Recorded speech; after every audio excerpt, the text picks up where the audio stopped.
We've been driving all along the Pacific Coast Highway. Now we reach a city which in my book ranks up there with all the great cities in the world. Ladies and gentlemen, welcome to San Francisco.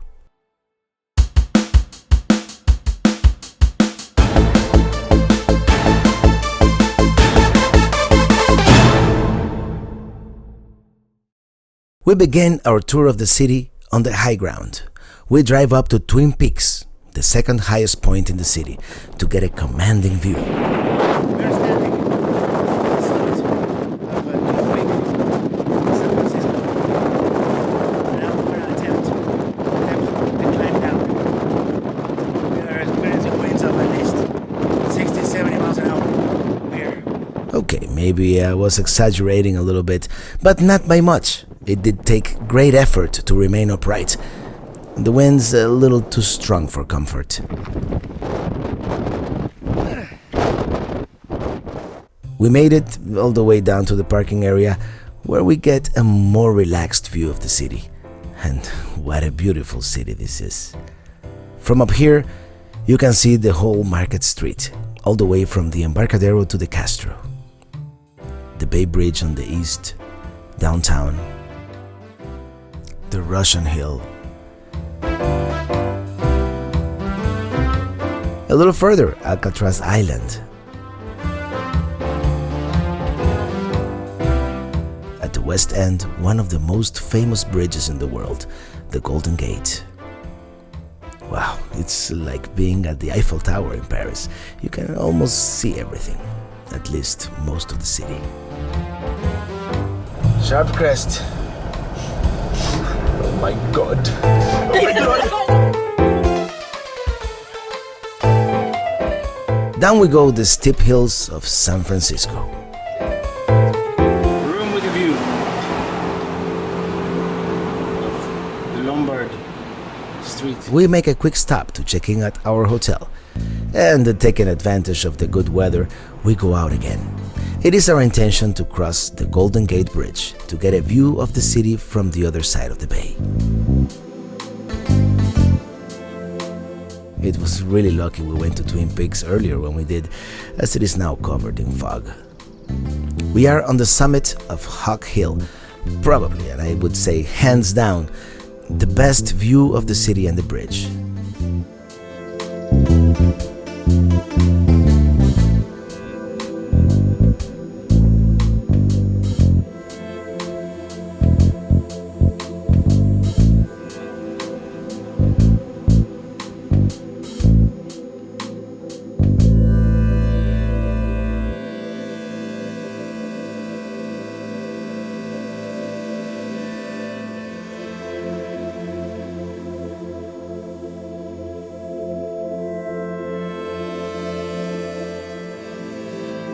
We are treated to the most beautiful sunsets as the shadow of the mountain makes its way through the city below.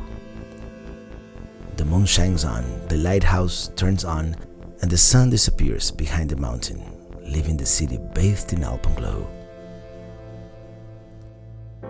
We end the day in Sausalito with this beautiful view of the city at dusk. Good morning, San Francisco! Today we are taking the tour of Alcatraz Island and its famous prison. We decide to walk to the pier, which takes about half an hour, but the morning stroll gives us a chance to admire San Francisco's unique architecture. We are at the famous and touristy Fisherman's Wharf. We'll be back here later, but now we are ready to board the boat. The Alcatraz cruise leaves from Pier 33 near the Coit Tower on Telegraph Hill. The National Park Service welcomes you to Alcatraz Island. The cruise offers outstanding views of the San Francisco Bay. We are approaching the Rock, as the island is also referred to.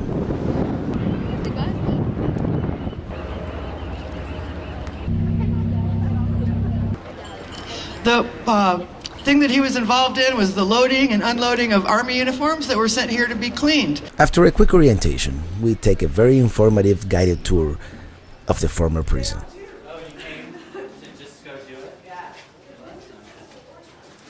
This is the first known photo of Alcatraz from 1853.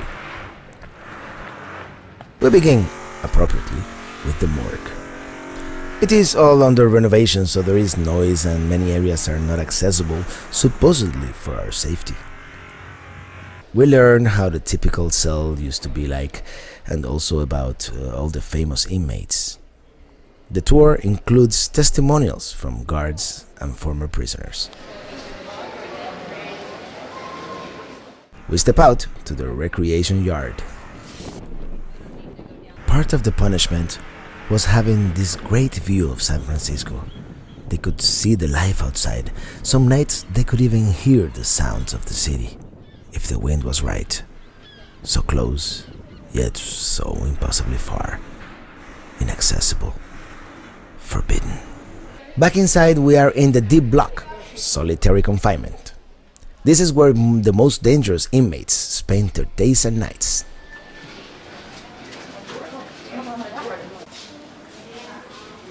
We learn about the Battle of Alcatraz, in which a group of inmates took a bunch of guards hostage. Let's just say that it didn't end up very well. There are still grenade marks on the floor. More cells, more history. Some prisoners read, some learned music, some took up knitting. We get to see the administration building. Second window. Second. 1, 2. Once again, a great San Francisco view. We also learn about the many escape attempts and the many ingenious methods and tools used to that end. Please help me escape. We finished the tour at the dining block, and this was the last menu. Alcatraz was closed on March 21st, 1963. The tour is, of course, much more extensive than what we can show you here, so we encourage you to come to San Francisco and explore the Rock. We are doing some outdoors exploring ourselves. The island is a breeding home to many species of birds, some of which are protected. The flora is quite diverse as well. Flor de papel. It looks like toilet paper.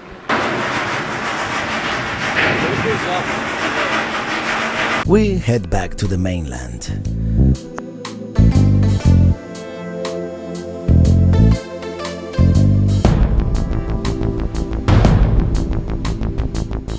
Our next challenge is climbing the FILBERT steps of Telegraph Hill to reach the top of the Coit Tower for another commanding view of the city. The climb is quite challenging. I'm going up these stairs. Must be interesting living up here.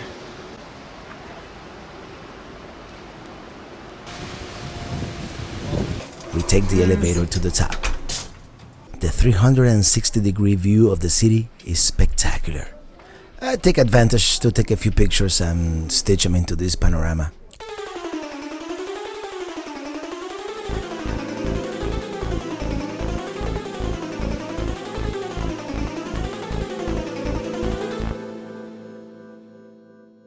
There is a statue of Christopher Columbus at the foot of the tower.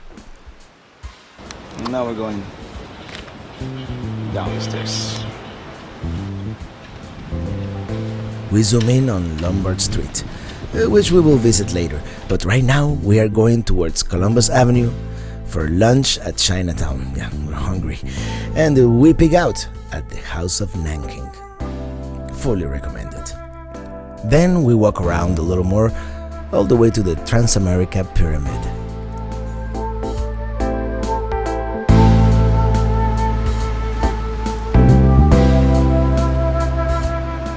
There is this restaurant called the Stinking Rose, where everything is cooked with garlic, even the dessert. Talk about bad breath. And that's it. We take the bus to the hotel and literally collapse. Sometimes you need a break from your vacation, and that's exactly what we did. On the next day, we drive to Silicon Valley. Mountain View, California, where there's no mountain and there's no view. We visit the usual, the Google campus, the Computer History Museum, the garage where Apple was founded, and another famous garage, that of Hewlett and Packard, considered the birthplace of Silicon Valley. And finally, the mothership itself.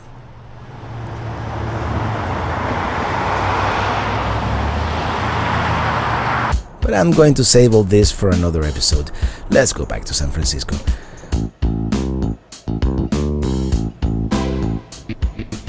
We arrive at Golden Gate Park, hoping to be able to see the Japanese garden, but it turns it's already closed. So we walk around this area a little bit and continue exploring.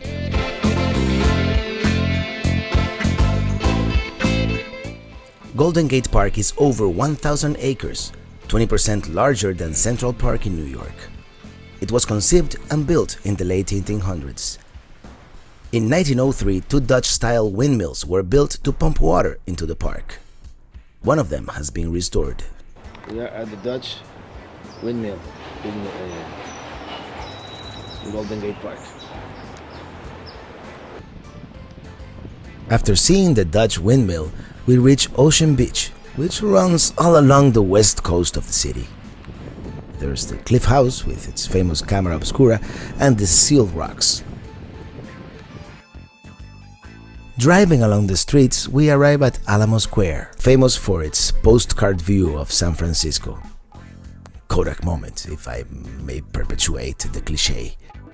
We continue roaming the city through Japantown.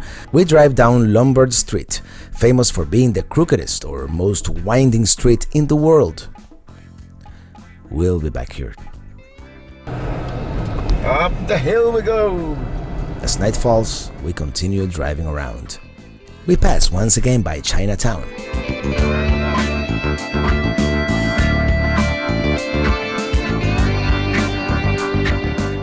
Then we stumble upon AT&T Park under the moonlight, just at the end of a Giants game. And yes, believe it or not, the t-shirt guy is eating some fried chicken. We also pass briefly by the CASTRO, the United States' largest gay neighborhood. A virtual roller coaster ride takes us back to our hotel. Our hotel is the Travelodge Golden Gate. Cheap, but very well located right on Lombard Street.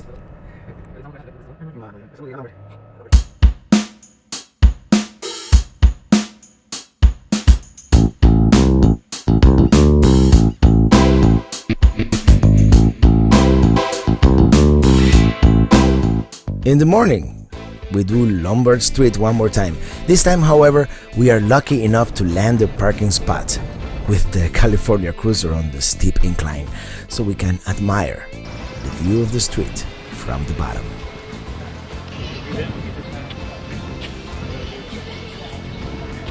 Next, we go downtown to ride on what has to be the last unsafe, hence fun, mode of transportation in the civilized world, the cable car.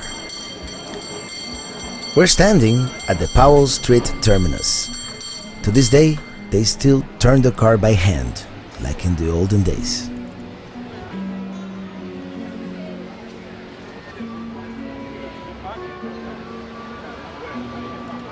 Enjoy the ride.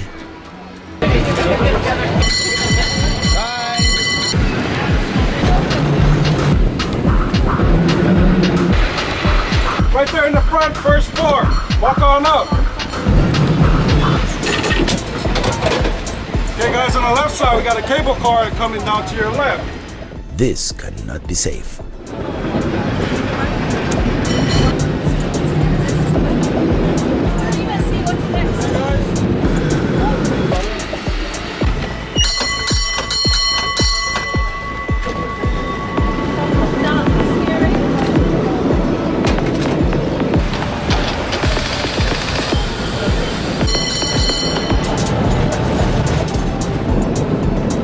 San Francisco is a city which has what I call character. It cannot be confused with any other city. It has this unique architecture, the steep hills, cable cars.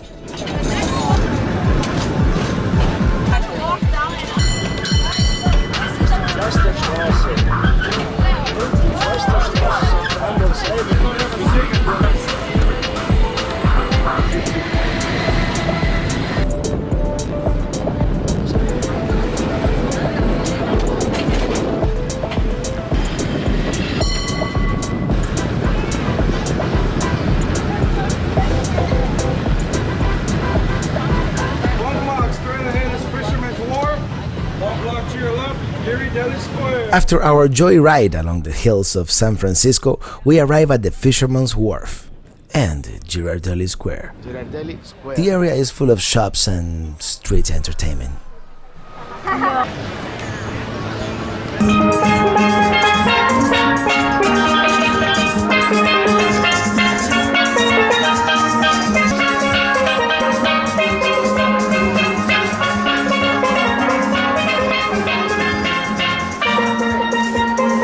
And of course, there are the famous seafood stands and restaurants. You got one crab chowder right here. Ahí está grande ese.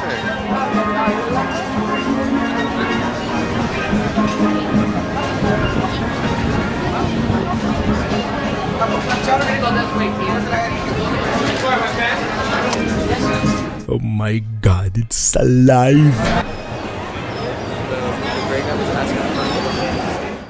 There is also the famous Boudin Bakery, self-proclaimed the original San Francisco sourdough French bread, established in 1849 by French immigrant Isidore Boudin. It combined the French technique with the prevalent sourdough. Although it has changed hands along the years, it is still an iconic place in Fisherman's Wharf. And I must say, they have a great publicity scheme. Okay, yeah, is it okay if I accidentally hit your car playing this? Are you from Texas? Oh, gee. Texas! They don't write those stories in Texas. Alrighty, ladies and gentlemen.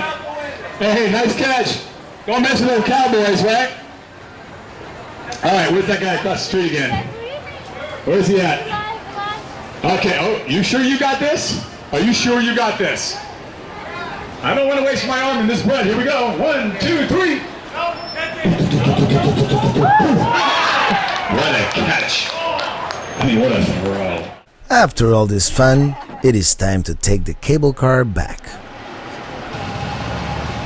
Yay.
We end our ride by Union Square.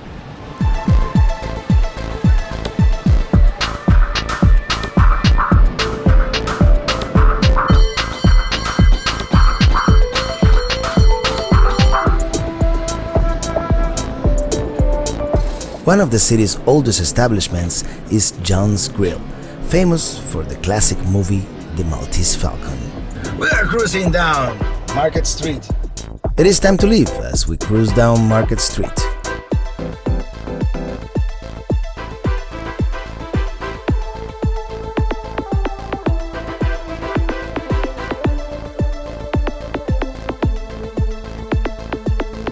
We are cruising on the Bay Bridge in downtown. Our next destinations are Napa Valley, Clear Lake, the Tweed Brick House, and Silicon Valley. All that coming up on our next episode. Until then, see you on the road. Bye now.